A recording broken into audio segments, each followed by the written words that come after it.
사와디 TV의 정승회 선교사입니다. 오늘 이 시간부터는 이 마이크를 한번 사용해 보겠습니다. 지난번까지는 마이크 없이 그냥 직접 캠코더가 강의를 잡았는데, 이제 마이크를 좀 사용해 보아서 어떻게 되는지 보고자 합니다. 지금 제가 지금 제 책 중에 5장의 선교사의 선교 현지 적응, 선교사의 현지 적응에 대해서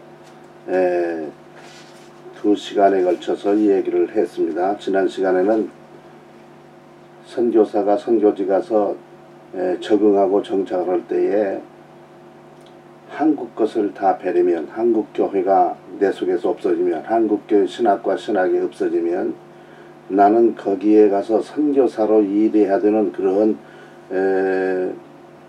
필요성이 없어진다 그랬어요. 그래서 정체성과 적응성에 대해서 얘기를 나눴습니다. 이제는 선교지 현지화를 위해서, 선교지 사람이 되기 위해서 어떻게 되느냐, 먼저 머리로 이해가 돼야 되죠. 뭐 머리에 들어가는 거, 보는 거, 들어가는 거, 듣는 거, 뭐 여러 가지가 있는데, 우선 남이 나에게 알려주는 태국이 어떤 사람이냐, 태국 나라가 태국인이 누구냐, 이런 여러 가지 한국과 다른 그런 면을 갖다가 우리가 알아야 되죠. 이 여러 가지를 알아야 된다 하는 그 말씀을 오늘 드리게 됩니다. 먼저는 우리가 현지화에 있어서 가장 필요한 것이 선교지에 대한 이해가 있어야 된다. 이해. 이겁니다. 선교지 이해는 아주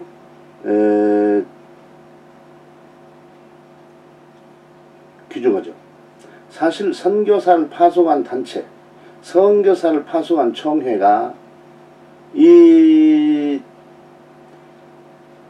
선교사가 현지에 도착하면 현지에서 다시 선교사 훈련을 받아서 그 나라를 이해를 하고 그 나라에 적응되면서 이제 정착까지 되어서 선교사역을 감당할 수 있도록 그렇게 해 줘야 되는데, 우리 한국교회는 아직 그런 것을 잘 하지 못하고 있습니다.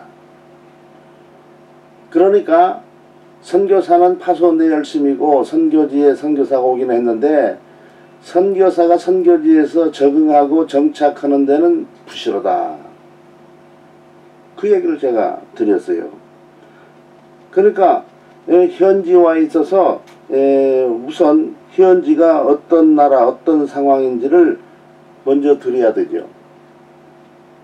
가장 좋은 선생은 현지에 적응이 되었고 정착이 되어 있는 현지 선교사, 이 사람을 통해서 우리가 이 현지화하는 작업일에 현지를 이해하는 일에 크게 도움이 될 수가 있겠죠. 사실 각 나라의 선교사 친교회가 있습니다. 선교사 친교회가 이걸 해주면 되는데, 선교사 친교회는 친교를 생각하는 것, 친교 이상을 생각하지 않는 것 같아요. 그것이 바로 우리 친교회가 잘못 생각한 것입니다.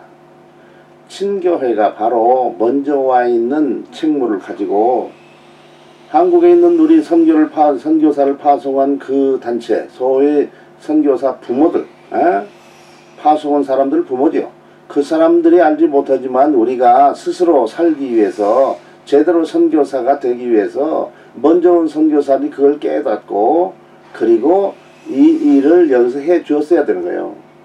지금까지 하지 못한 것은 한국도 그렇고 우리도 그렇고 선교사도 그렇고 선배들도 마찬가지야. 저도 40년을 사역하고 보니까, 이제서 보니까 그 중요한 것이 바로 선교 현지에 선교사 훈련을 만들어서 그 사람들로 하여금 선교사 훈련을 시켰어야 되는 건데, 그래서 이제는 선교지를 떠난 날이 얼마 남지 않았지만은 이 선교 현지의 선교사 훈련은 이것을 만들어 놓고 이제 앞으로 오는 선교사들 훈련할 뿐만 아니라 지금도 이미 와 있는 이 선교사들, 이 사람들을 10년 단위로 1년에서 10년까지, 11년에서 20년까지, 21년에서 30년, 31년에서 40년까지 이런 식으로 그 사람들을 각계 각층의 사람들을 한꺼번에 모여놓으면 이해가 부족해서 이 일이 되지 않으니까 이렇게 한 4학년, 1학년, 2학년, 3학년, 4학년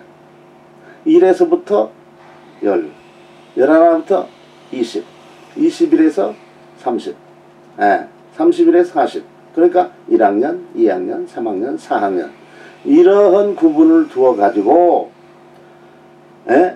이 선교사 훈련을 시킨다. 이제 오는 사람들은 교단을 가릴 것 없이 하나로 뭉쳐서 이 사람들을 언어를 배우는 동안에 방콕에서 다 언어를 배우게 하고 방콕에 있는 동안에 그 사람들로 하여금 1년이면 1년, 2년이면 1년 그저 이저기 교육을 시켜주므로 그 사람들이 선배가 다시 걸어갔던 그 길이 아닌 이제 즉시 적응하고 선교지에 적응하고 정착하는 일이 아주 빨라지게 지금 IT 시대 해가지고 그냥 보통 빠르게 가지 않잖아요. 이렇게 빠르게 우리 후배들이 적응하고 정착하여 선교지의 사역을 제대로 빨리 감당할 수 있도록 제대로 감당할 수 있도록 그렇게 해 줘야 된다고 생각해요. 그러면은 이런 사람들을 위해서 훈련한 과목을 무슨 과목이 필요하겠느냐? 제가 한 11가지를 갖다가 추려놨습니다. 11가지. 우리들 선배들 중에 이 분야 하나씩 과목 하나씩을 자기의 전공 강의로 만들어서 강의를 해주면 돼요. 제가 말씀드렸지만 여기 오래 있었다고 해서 그 사람이 이 선교지에 적응되고 정착한 그런 사람은 아니에요. 자기가 자기 자신을 알아야 돼. 이 책 마지막에 가면은 마지막 부분에 가면 그게 있어요. 적응되고 정착된 사람에게 나타나는 현상이 뭐냐 선교지에서 그게 해놨어요. 그러면서 이 책을 보면서 자기를 살펴보는 거죠. 내가 지금 적응됐고 정착됐는지 어느 정도 적응됐고 어느 정도 정착됐는지 그겁니다. 제가 절차에도 말했지만 이제사 40년 만에 이제사 제가 이 문제를 깨닫고 여러분들에게 강력하게 이렇게 해야 된다 그러는 거예요. 그러니까 제가 있는 동안에 태국에 선교사 학교를 만들어서 선교사 훈련 이것을 모두 다 담당하고 그 다음에 시니어들을 통해서 그 사람들을 이 교수요로로 훈련시키는 그런 일이 된 다음에 나는 태국을 빠져나가면 될 것입니다. 그러니까 그렇게 우리가 해야 된다 그 얘기죠. 자, 한국교회 파송단체가 그걸 못 오고 못 오면 안 되죠. 우리 부모들이 못 오면 우리 아들들 중에서 잘난 친구가 할 수 있어야 되죠. 여러분 지금도 어떤 사람들은 이런 뭐 선교사 현지 훈련 적응과 정착을 위한 그것이 별로 느낌이 없는 사람은 이 선교사 문제가 큰 사람이에요. 왜? 아직도 그걸 못 느끼고 살았으니까. 그걸 못 느끼면 안 되죠. 아, 내가 아직도 태국에 적응이 되지 않았고 정착이 안 됐구나. 태국 사람과 같이 지금도 살아왔지만 내가 지금 그러는구나. 그래서 태국 선교가 그냥 그 자리에 있구나. 그겁니다. 그거예요. 그러면은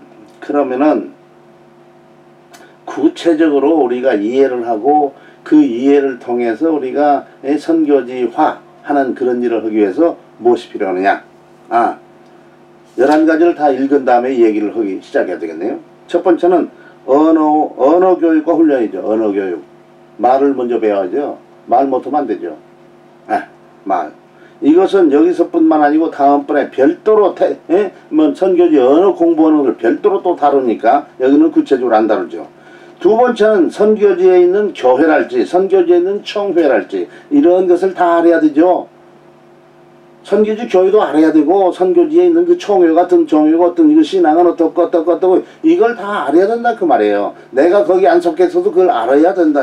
그래야 내가 태국 교회와 함께 태국의 교회를 세우고 그 교회 내 교회가 아니고 한국 사람이 세운 특별한 교회가 아니고 바로 태국의 그 교회가 되도록 우리가 만들어줄 수 있어요. 세 번째는 선교제가 이미 선교사들이 와 있죠. 선교 역사가 있어요. 그러니까 그 선교 단체들에 대해서 연구를 해야 돼요.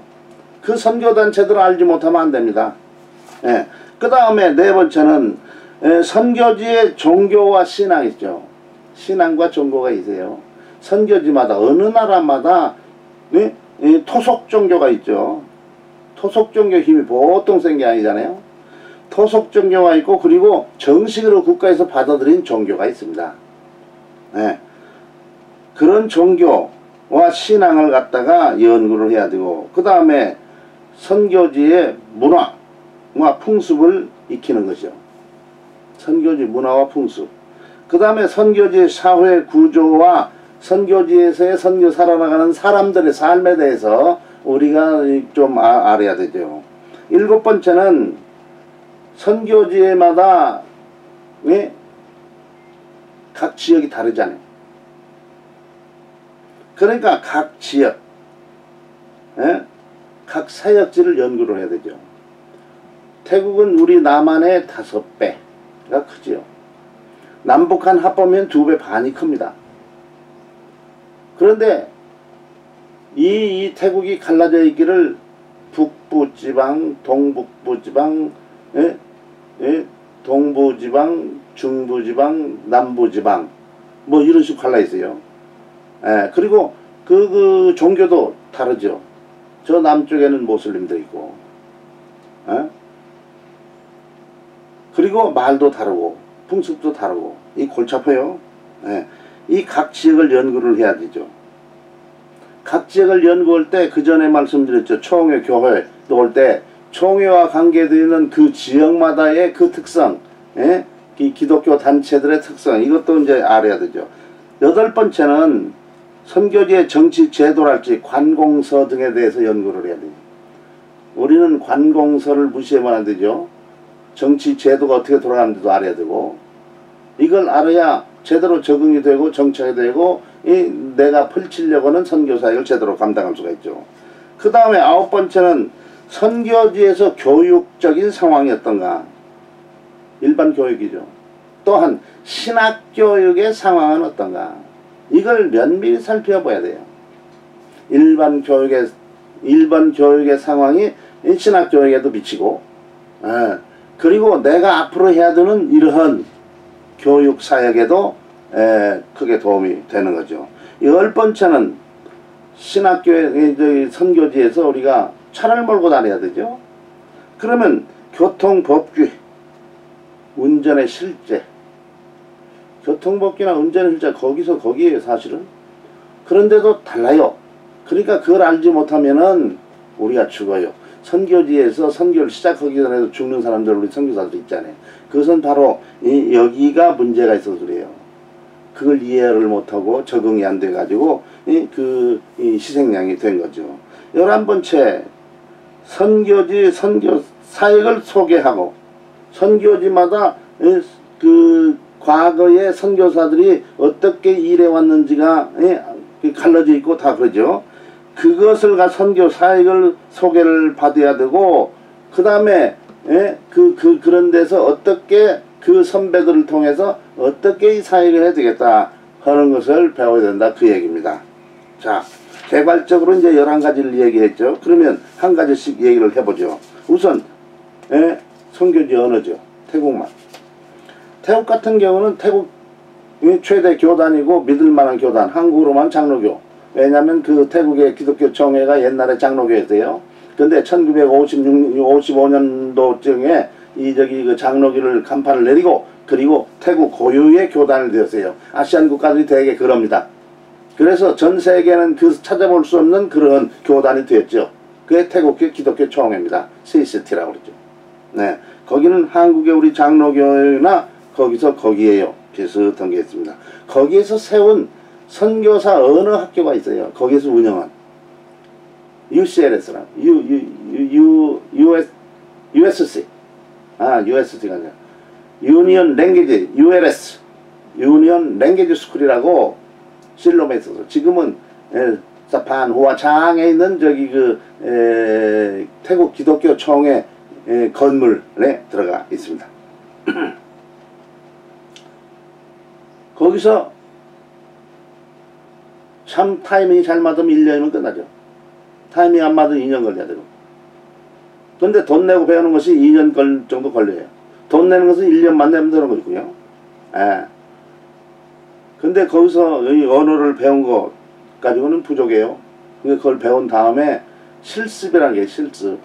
예. 인턴, 레지던트 하는 것처럼 실습을 해야 돼요. 언어 실습. 그러니까 어느 교회와 관계를 맺고, 예. 이 실습이 되는 그런 사역을 그 교회 내에서 감당하면 자연적으로 이 언어의 이 활용 능력이 커져가지고 3년이면 상당한 수준의 언어를 활용하는 그런 선교 사역을 감당할 수가 있게 되는 것이죠. 그 외에도 많이 있어요. 근데 전에도 말씀드렸지만은 오자마자 시골로 가지 말고 방콕에서 이 언어 학교 같은 언어 학교에서 반나절 동안 공부하고 이렇게 방콕도 다 알고 그 다음에 시골로 가서 사역하는 게 좋다 그렇게 말씀드렸죠. 지금 간 사람도 사실은 그렇게 해서 와서 하는 게 좋아요. 덮어놓고 거기 가면 거기만 알지 않아요. 방콕 모르면은 이게 골치 아픕니다.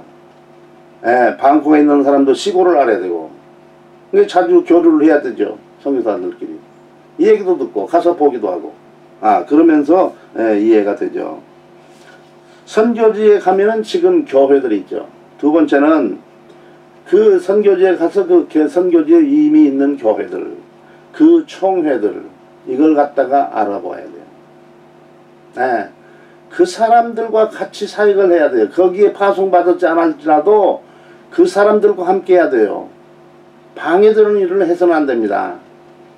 우리가 방해되는 일을 하는 것은 유아독존, 교만기가 있어가지고 이 사람들을 내 스스로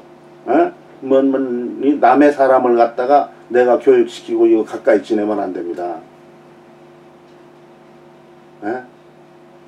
어떤 우리 GM의 선교사 하나는 오순절 교단의 그 교회 교역자들이죠. 그 교회는 자체 교육자를 양성하는 교단이었는데 그 사람들을 가지고 무슨 그 특별한 교육을 시켰는데 그 사람들이 그 교육을 좋아해 가지고 따랐던 모양이에요. 그런데 그 사람들이 하는 그 교회도 가고 같이 그 허락을 받지 않고 남의 교단의 교역자들 교육시키는 건 그건 잘못된 일입니다. 선교사 그거 하면 안 되니 죽을 일이요. 근데 그거 하는 일이 아닌데 내 일이 시원찮으니까 자연히 남의 일에 손이 뻗치게 되는 거예요. 남의 일에서 나는 교회를 개척할 때에 생땅 파는 교회를 개척했어요. 정말로 교회를. 왜? 태국의 교인들은 자기들이 원래 가지고 있는 생각들이 있어요. 그러니까 왜 그렇게 왜 앉느냐 그렇게 말해요. 아니 고칠 것도 있는데 왜 그렇게 앉느냐 왜. 더군다나 목회자가 한 달에 2번 설교하고 2번은 외부에서 와 강사가 와요. 근데 제가 할렐루야 교회를 개척할 때도 다른 데서 온 교인 중에 한 사람이 왜 당신은 혼자서 다 하냐 그거요. 그러면 목회자가 혼자 다 해야지 그러면 뭐 누구 하냐. 근데 다른 교회는 반절만 이라고 반절인데 다 외부에서 오니까 왜 그런 걸 안냐 그거예요 지금. 교회가 그렇게 되면 안 됩니다. 그러니까 태국에서는 교회가 없는 사람도 먹고 살아. 한국 교회 없으면 먹고 살기가 힘들잖아요. 자, 그러니까 이 교회에 남의 교회는 절대 손대면 안 돼요. CCT 안에도 우리 한국 선교사들이 가면은 각 노예로 파송해 주죠. 거기 소속돼서 일을 하고 해요. 그런데 소위 어떤 사람들은 그것을 이해를 했는지 안 했는지는 모르지만은 우리 선교단체 속해 있는 사람이 저쪽에 있다. 그러니까 그 노회도 나하고 관계에 있다. 그런 생각을 가지고 있는 건데 그건 생각을 가지면 안 돼요. 태국 사람 그걸 좋게 생각지 않아요. 너는 노회 소속이 여기 일인데 왜 네가 이 노회에 와서 뭐 이래라 저래라 그러냐 그러죠. 한국에서도 마찬가지 아니겠어요? 일노회 사람이 와서 이 노회 와서 뭐 헛소리하면 누가 좋아할 사람 누가 있어요? 한국도 그런데 그런 상황에도 불구하고 이 사람들이 선교지에 와서는 그걸 잊어버리고 남의 집을 침범한다 그 말이에요. 절대 남의 집을 침범하지 말아요. 내가 세 사람을 교인을 만들어 가지고 내가 이렇게 저렇게 하면 누가 뭐라고 합니까? 근데 남의 것을 해서는데. 근데 태국에 그 교회도 알아야 되고 그 다음에 그 총회들도 알아야 돼. 그래가지고 그 사람들이 싫어하는 게 뭐고 좋아하는 게 뭐고 그 사람들이 필요한 게 뭐고 필요 찾는 게 뭐고 그걸 알고 해야 되죠. 능력이 없으니까 그 사람들이 그냥 필요한 것이 뭔지도 필요 없는 거예요. 그냥 내가 있는 거 그냥 주는 거예요. 그럼 그 사람들이 필요 없는 것인데 주면은 감사하지 않죠. 그 사람이 없는 것을 내가 주면은 감사하는 거예요. 이렇게 선교사역을 하면 안 좋겠어요? 그 사람이 할 수 없는 걸 주니까. 예. 그러니까 그게 세 번째는 선교단체 소유. 선교지에는 선교단체들이 많이 와 있어요. 역사와 전통 있는 선교단체들이 많이 있어요. 한국 말고도. 그 사람들의 한 수 배울 수 있는 거예요. 한국 선교사들 한 수 배울 수 있고. 근데 한 수를 배우려고 하는 후배들이 있는 것 같지가 않더라고. 몇 사람이 내 옆에서 배우고 계속 지도를 받았죠. 지도해줘서 좋았죠. 예. 근데 대부분의 사람들은 그런 거 생각지 않아요. 그냥 선교사역 하는 거예요. 그러면 안 되죠. 먼저 와서 사역하는 선교단체, 선교사, 이 사람들의 얘기가 보통 귀중한 얘기 아니죠. 선교지에 가면 이미 그 사람들도 신앙이 있고 종교가 있습니다. 예? 토착 종교 신앙이 있단 말이죠. 이것을 벗어나서 우리가 일은 못해요. 그걸 활용해서 할 수는 있지만은 그 다음에 종교도 마찬가지요. 태국에는 5개 종교가 태국에 인정해요. 그것도 정부에서 지원까지 해줍니다. 예. 그리고 선교사 비자까지 줬어요. 태국처럼 좋은 나라가 없습니다. 많지가 않아요. 그러니까 이런 것을 연구를 잘 해가지고 잘 알아야 돼요. 그 사람들의 신앙이. 그 사람들의 신앙이 벗어나는 그런 종교 활동은 절대 통하지 않습니다. 태국은 불교 국가 아니에요?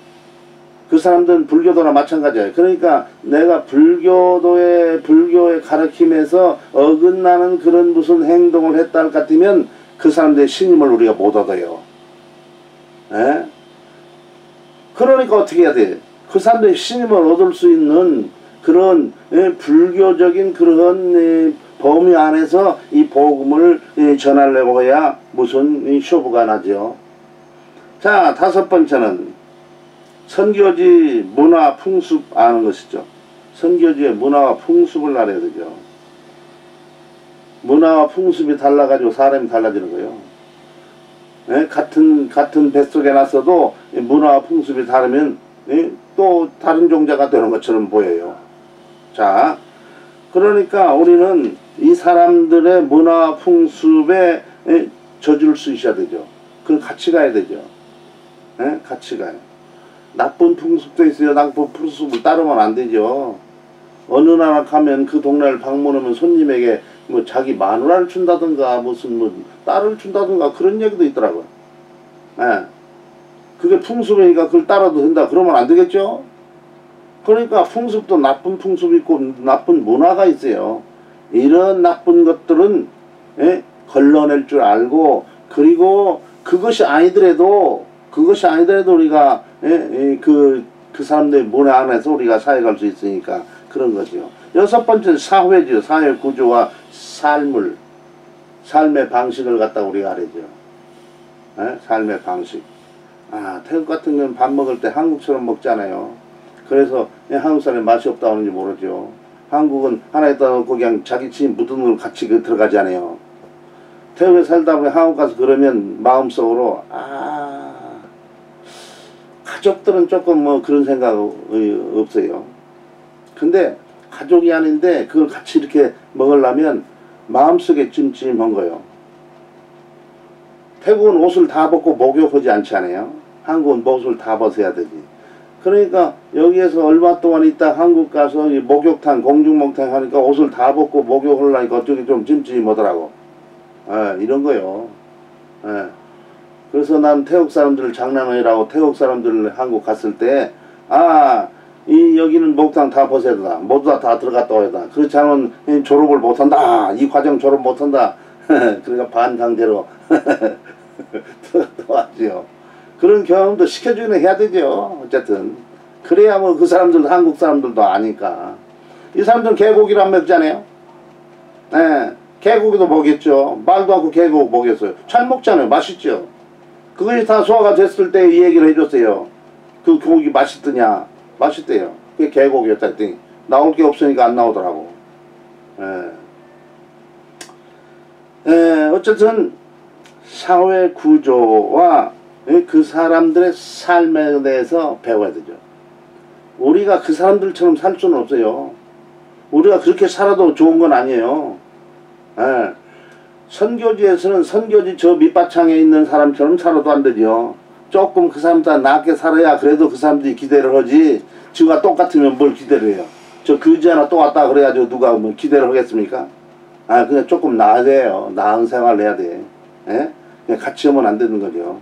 그리고 나 자신을 그 사람들에 나타내는 것도 상당히 조심을 해야 돼. 그렇지 않으면 큰 문제가 있는 것이죠. 오늘 그 시간적인 여유로 보니까 이 이상을 하면 안 되겠네요. 그러면 도중에 마쳐야 되겠네요. 6번째까지 했습니다. 제2탄은 다음에 또 하도록 그렇게 하죠. 사와디 TV의 정승의 선교사입니다. 감사합니다.